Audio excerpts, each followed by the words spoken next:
আপনার কি ধারণা আসলেই তেমন কোনো উদ্বেগজনক পরিস্থিতি তৈরি হয়েছে? বেশ কিছু আপনার খবরাখবর যেটা আমরা পাচ্ছি, যেমন অস্ট্রেলিয়া থেকে আপনার অনলাইন শো করেন ফজলুল বারী। তিনি জানান দিলেন যে পরশুদিন দিল্লিতে আওয়ামী লীগের টপ ব্রাস যারা, তারা বসে সিদ্ধান্ত নিয়েছেন যে অচিরেই প্রবাসী সরকার গঠন করবে। এখন বিষয়টা তাৎপর্য অপরিসীম।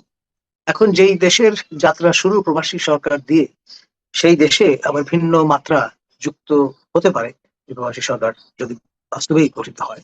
আর আমাদের প্রতিবেশী রাষ্ট্র মিয়ানমারে কিন্তু আমরা জানি যে দুটি সরকার বিদ্যমান, একটি জুন্তা সরকার, একটি প্রবাসী সরকার। তো ফলে এটি অভাবিতপূর্ব ঘটনা বলে ওটা বোধহয় মনে হয় বিএনপি না। সরকার। না, প্রবাসী মানে গভর্নমেন্ট ইন এক্সাইল ইংরেজিতে যেটাকে বলা হয়ে থাকে। এক্সাইল মানে হচ্ছে নির্বাসিত বা আপনার প্রবাসে তারা আছেন, এইরকম।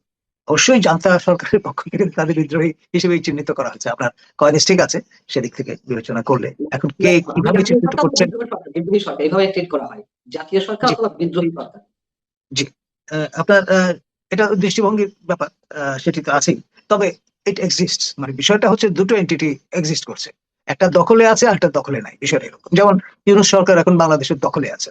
আর যদি ওরকম একটি সরকার গঠিত হয়, তারা হয়তো পুরো বাংলাদেশের নেতৃত্বে নিয়ন্ত্রণে নাও থাকতে পারে।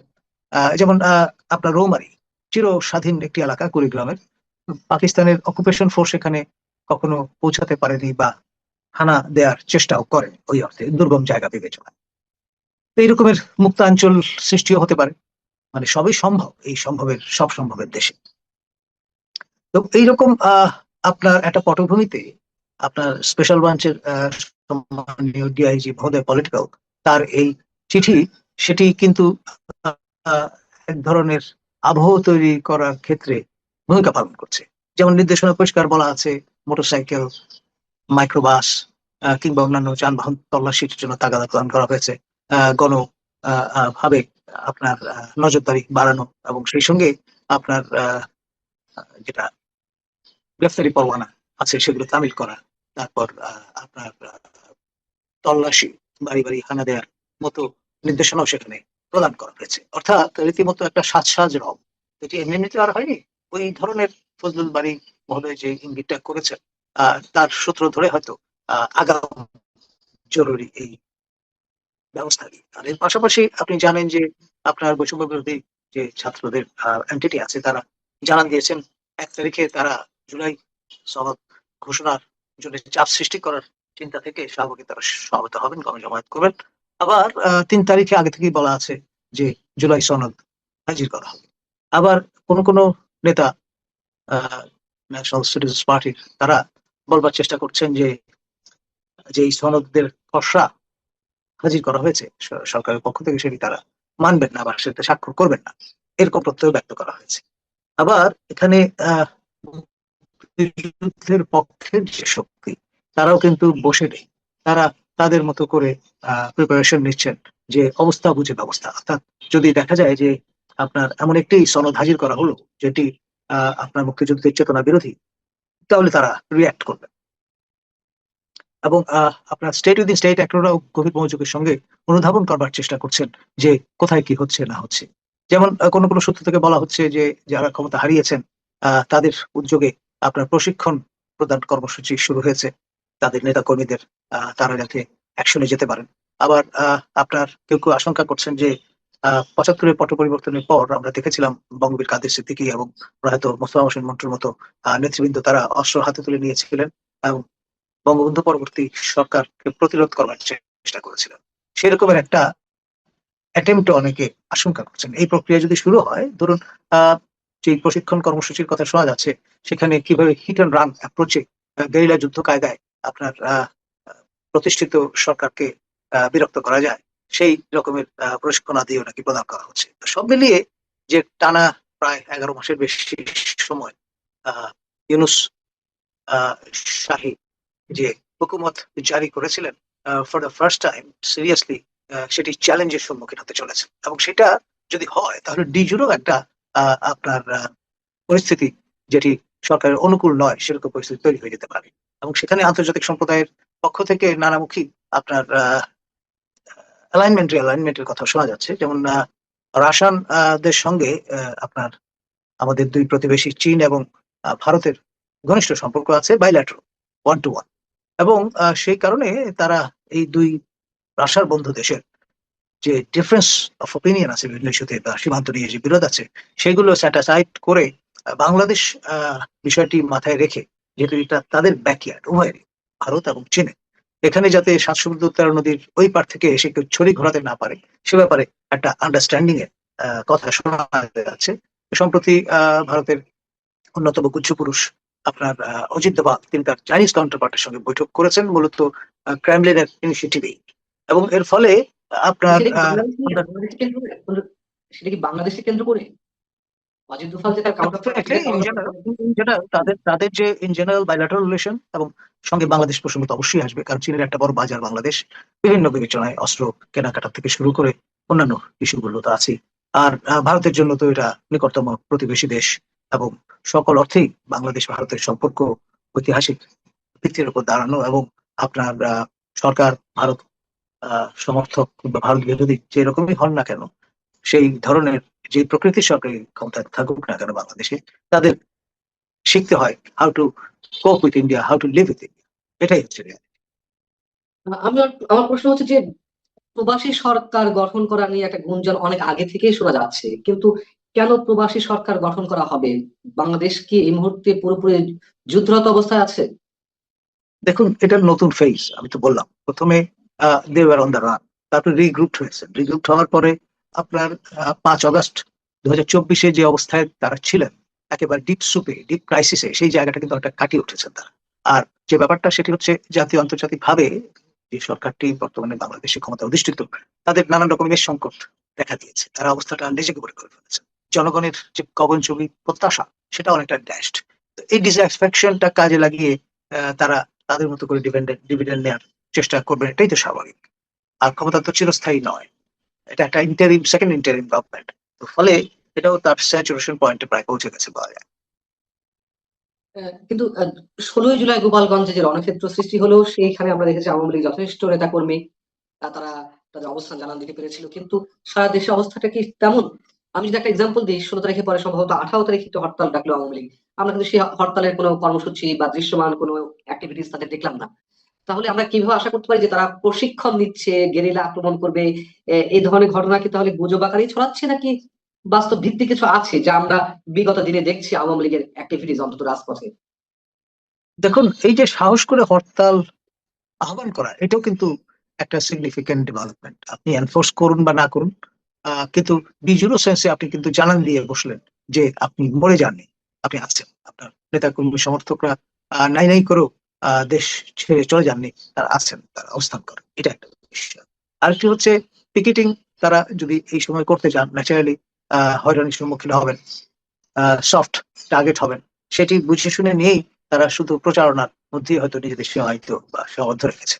আর একবার যখন বিষয়টি চাউর হয়ে যায় যে তারা মরে যায়নি, তারা জীবিত আছে, তাহলে আপনার বিষয়টা আহ, একরকম দোতনা বহন করে। যেমন ধরুন, আজকে আমি সকালবেলা চ্যানেল 16 কানাডায়, ইসমাইল মহোদয়, তিনি সম্মানীয় অ্যাঙ্কর, তিনি শো করছিলেন। সেখানে অনেক দর্শক শ্রোতা আমাকে জিজ্ঞেস করছিলেন যে মঞ্জুর আলম পান্না মহোদয়কে দুদিন ধরে আমরা দেখছি না, ওনার কি শরীর খারাপ, না আপনার যে অভিযান পরিচালিত হচ্ছে সেখানে তাকে নাকাল করবার চেষ্টা হচ্ছে ইত্যাদি।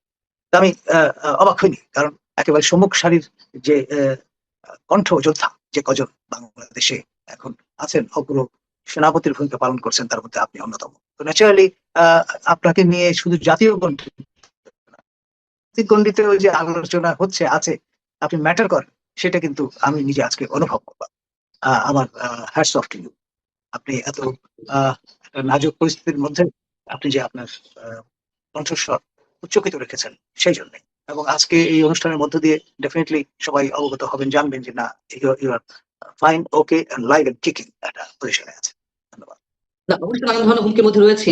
তবে আসলে একটু অসুস্থ ছিলাম বিধায় দর্শকের সামনে বা আপনাদের সামনে আসতে পারিনি।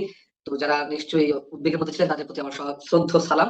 আমার যেটি প্রশ্ন অধ্যাপক কলিমুল্লাহ, সেটি হচ্ছে যে আহ, এই যে একটি ঘোষণা, আমরা কি এমনটা ধরে নেওয়ার কোনো অবকাশ আছে কিনা যে আওয়ামী লীগের আসলেই তেমন কোনো ধরনের উদ্যোগ নেই, কিন্তু মাঝখান থেকে এই যে অভিযান চলবে, ধরপাকড় চলবে, তার মাঝখান থেকে নিরীহ অনেক মানুষ তাদেরকে নাজেহাল পূর্ণ অবস্থায় পড়তে হবে, তারও তো একটু সম্ভাবনা থাকে নিশ্চয়ই। দেখুন, আমি তো বললাম 1 বছর আগের পরিস্থিতি আর বর্তমান পরিস্থিতি একরকম নয়। আপনি আইন করে হয়তো আওয়ামী লীগের অঙ্গ সংগঠন ছাত্রলীগকে নিষিদ্ধ করেছেন, তারপরে প্যারেন্ট যে অর্গানাইজেশন আওয়ামী লীগের কার্যক্রমের উপর নিষেধাজ্ঞা জারি করেছেন, কিন্তু বাস্তব আর আইন দুটো ভিন্ন জিনিস। এখন অনেক অকুতোভয় ব্যক্তি আছেন, যেমন সিলেকশনের আপনার কারণে কি ভয়ঙ্কর পরিণতি হতে পারে সেটা তো ক্ষুদিরাম জানতেন। তৎসত্ত্বেও কিন্তু তিনি হাসি মুখে আপনার ফাঁসির দড়ি অ্যাকসেপ্ট করেছিলেন। তো এই ধরনের প্রতিবাদী মানুষ সবসময় সর্বকালে সর্বযুগে ছিল, আছে এবং থাকবে, এবং সেই জন্যই আমরা বিশ্বাস করি মানব চরিত্রের অজস্রতায়, এবং সে কারণেই বিশ্বের বিভিন্ন অঞ্চলে নবজাগৃতি ঘটে এবং মশাল প্রজ্বলিত হয়, যে মশালের আলোকে সবাই আপনার আলোকিত। পার্শ্ববর্তী রাষ্ট্র ভারতের কোন ধরনের ভূমিকা কি আমরা এই আগামী কয়েকদিনের মধ্যে দেখতে যেতে যাচ্ছি, মানে দেখতে পাচ্ছি কিনা বা পাবো কিনা? তার কারণ সাধারণ মানুষের একটা পারসেপশন এরকম তো দাঁড়িয়েছে, যখন আওয়ামী লীগ নেত্রী শেখ হাসিনা তিনি ভারতে অবস্থান করছেন, আওয়ামী লীগ অনেক সিনিয়র নেতারাও ভারতে অবস্থান করছেন, এবং অনেকেরই ধারণা যে আওয়ামী লীগের জন্য ভারত অনেক কিছুই করছে, করবে, এবং তেমন একটি প্রক্রিয়ার মধ্যে আছে। এমন কোন তথ্য কি আপনার কাছে আছে যে আসলে তারা দৃশ্যমান কিছু করতে যাচ্ছে? দেখুন, সীমান্তে যে লেনদেনের ব্যাপারটা, এটা একটা ব্যারোমিটার হতে পারে।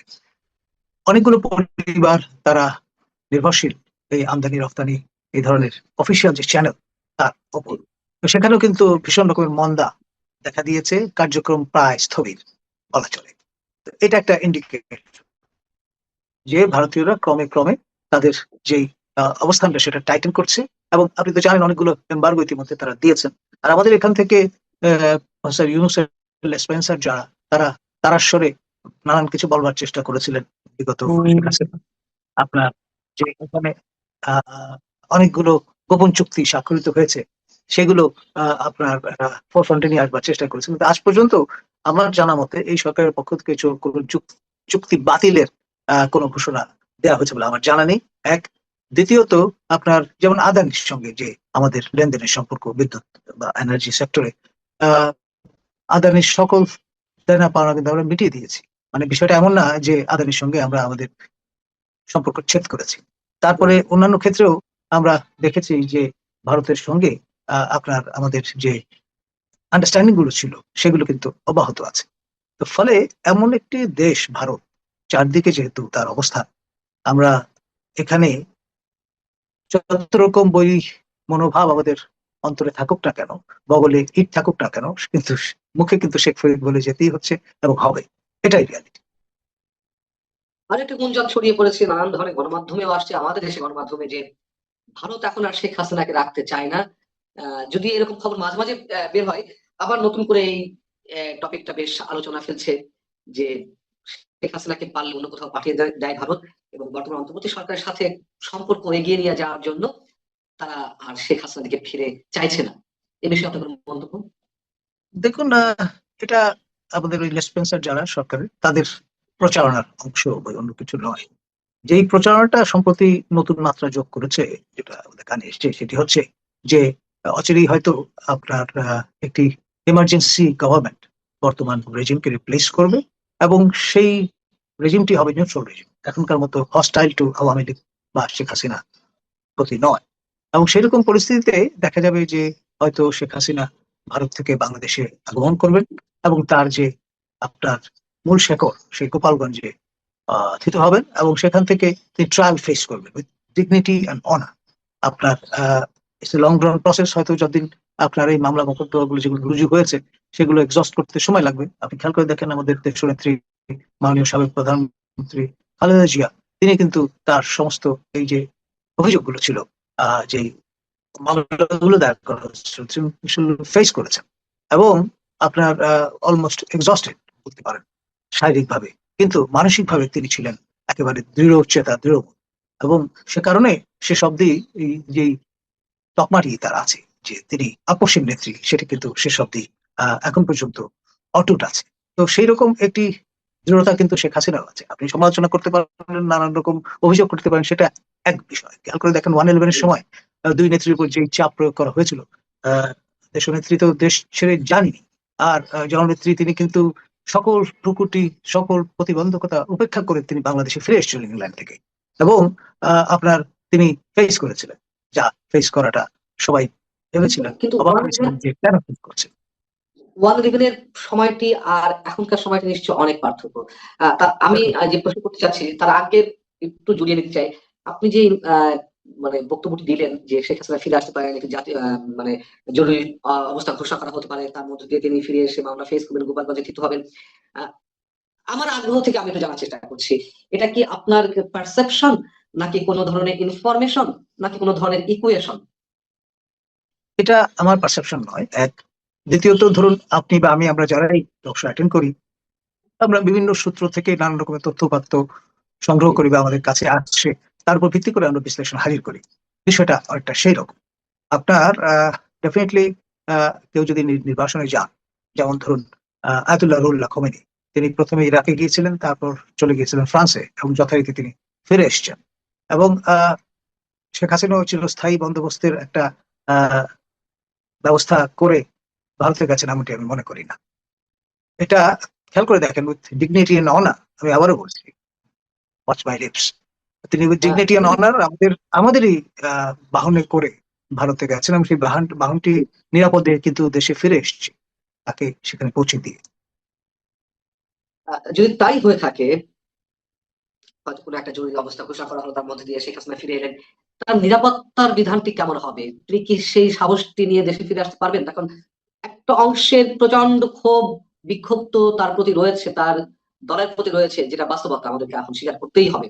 সেই অবস্থায় মানে যে অবস্থাতে 32 নম্বর গুড়িয়ে দেওয়া হলো বুলডোজার দিয়ে, যে অবস্থায় টঙ্গিপাড়া বঙ্গবন্ধু সমাধিও গুড়িয়ে দেওয়ার একটা টার্গেট রয়েছে, যেই সময়টিতে এত বড় বড় ভয়ঙ্কর সব ঘটনা আমরা ঘটতে দেখছি, সেখানে শেখ হাসিনার নিরাপত্তাটি আমরা কিভাবে আশা করতে পারি, বা তিনিও এতটা সাহসিকতার সঙ্গে কিভাবে আসতে পারেন? দেখুন, অফিসিয়াল ন্যারেটিভটা আপনি যদি দেখেন, আমাদের সশস্ত্র বাহিনী আত্মরক্ষার্থে গুলি ছুড়েছে। অফিসিয়াল যে স্ট্যাটিস্টিক্স সেই অনুসারে 5 জন মৃত্যুবরণ করেছেন। এখন এই যে ন্যারেটিভটা, এটি কেন প্রদান করতে হয়েছে? কারণ হচ্ছে, আপনার গোপালগঞ্জবাসী কিন্তু ওন করে বঙ্গবন্ধু শেখ মুজিবুর রহমানকে এবং তার পরিবারকে, এবং তাদের জ্যেষ্ঠ কন্যা শেখ হাসিনাকে, এবং সে কারণেই কিন্তু এরকম একটা রাফ রিসেপশন আপনার এনপিসির কেন্দ্রীয় নেতৃবৃন্দ সম্মুখীন হয়েছে। আর আপনার গিয়েছিলেন বাঘের মতো, ফিরেছেন বেড়ালের মতো, সেটাও কিন্তু আমরা সবাই প্রত্যক্ষ করেছি। আমাদের এই বয়ানগুলো হয়তো অনেকের অপছন্দ হবে, বাট রিয়ালিটি ইজ রিয়ালিটি, সেটা তো স্বীকার করতেই হবে। নির্বাচিত হয়েছিলেন, তো সেই জন্য মানুষ এবং হিউম্যান সাইকোলজি অদ্ভুত, মানে এটা আপনি সাধারণ কোনো হিসাবে মেলাতে পারবেন না। ক্ষমতায় থাকলে একরকম, ক্ষমতার বাইরে চলে গেলে আরেক রকম।